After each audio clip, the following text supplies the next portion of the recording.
हर बार साइंसी ज़हन सां पैदा थींदो आहे। ॿार खे कुदरत जेको ज़हन ॾिए थी उहो साइंसी हूंदो आहे। उहो कंहिं बि ॿुधायल ॻाल्हि खे क़बूल न कंदो आहे। जॾहिं बि ॿारु पैदा थींदो आहे, ॿारु जॾहिं काइनात में अखियूं खोलींदो आहे त उहो हर शइ खे सवालिया निगाह सां ॾिसंदो आहे। हुन हर मंज़र खे ॾिसंदे हुन जे ज़हन में कई सवाल पैदा थींदा आहिनि ऐं पोइ उहो पंहिंजे वालिदैन खां पुछंदो आहे ऐं आहिस्ते आहिस्ते घर भातियुनि खां ऐं पोइ वेंदे स्कूल ताईं उस्ताद खां। पर इन विच में ॿार जा सवाल एतिरा घणा थी वेंदा आहिनि जो घणे भाङे त माइट ई उनखे छिड़बू ॾियणु शुरू करे छॾींदा आहिनि।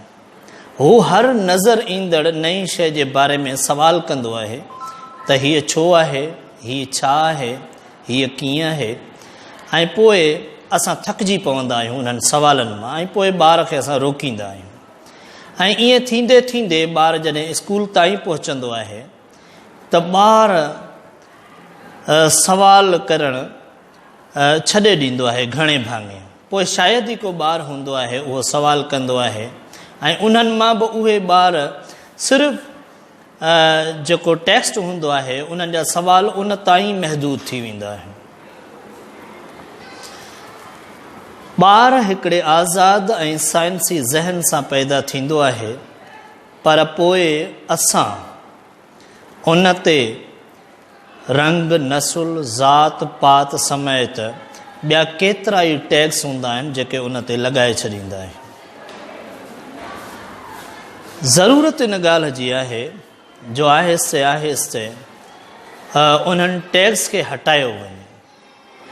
असां पंहिंजे ॿार खे तख़लीक़ियत ॾे माइल करणु चाहियूं, गौर फ़िक्र ॾे मोटाइणु चाहियूं त पोइ असांखे उहे टैग्स हटाइणा पवंदा ऐं उहे टैग्स हटाइणु बिल्कुलु बि मुश्किल कोन्हे। शुरूआत वालिदैन करे सघनि था। यानी ॿार जेको कुझु बि पुछे थो उहे ॿार खे घटि में घटि सवाल करण खां न रोकियूं। इन नमूने सां उहो ॿार जंहिं जे बि बारे में पुछे त उनखे उहा मालूमात ॾिनी वञे ऐं मालूमात बि आगाही जे बुनियाद ते। यानी असांखे जेका मालूमात मिली आहे ऐं उहा मालूमात हतमी न आहे।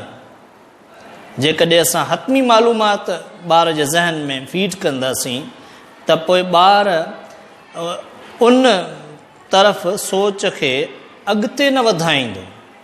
सो जेका बि उन्हनि खे मालूमात ॾिनी वञे, जेको बि जवाबु ॾिनो वञे उहो हतमी न हुजे। मतिलबु जेकॾहिं असां ॿार जेकॾहिं पुछे थो त हीउ वणु छाजो आहे ऐं असां हुनखे ॿुधायूं था त बाबा हीउ ॿॿर जो वणु आहे, त हुन सां गॾु ॿार जे ज़हन में इहा बि ॻाल्हि हुजणु घुरिजे त हीउ हतमी कोन्हे, हीउ हिकिड़ो वणु आहे, उन जो नालो असां पंहिंजी ॿोलीअ में हिन जी सुञाण ख़ातिर रखी छॾियो आहे। असां वटि तक़रीबन हतमी करे ॿारनि खे रटायूं वेंदियूं आहिनि। इवन ॿार जॾहिं ईंदो आहे तॾहिं बि उनखे अलफ़ अंब ऐं बे बदक पढ़ाए उनखे रटायो वेंदो आहे। जॾहिं त साॻियो ई सबक़ु जेकॾहिं ॿिए स्कूल में अलफ़ अख ऐं बे बला जे नाले सां पढ़ायो थो वञे त उहे ॿई ॿार हिक ॿिए सां जेकॾहिं मिलनि था त हिक ॿिए खे अधु पढ़ियो सम्झनि था। उहो सभु कुझु उन करे आहे जो असां हतमी मालूमात ॾियूं था ॿारनि खे क्रिएटिव बणाइण जे लाइ, तख़लीक़ी बणाइण जे लाइ ऐं गौर व फ़िक्र ॾांहुं मोटाइण जे लाइ। उहो गौर व फ़िक्र, उहो साइंसी ज़हन जेको कुदरत तरफ़ां हू पहिरें ॾींहुं काइनात में खणी आया हुआ उन ॾे मोटाइण जे लाइ असांखे जेके असां उन्हनि ते टैक्स चाढ़े छॾिया आहिनि उहे असांखे ई हटाइणा पवंदा। हीअ ॻाल्हि डिघी आहे, पर इन ॻाल्हि खे इतां ई शुरू कंदासीं कंहिं ॿी वीडियो में।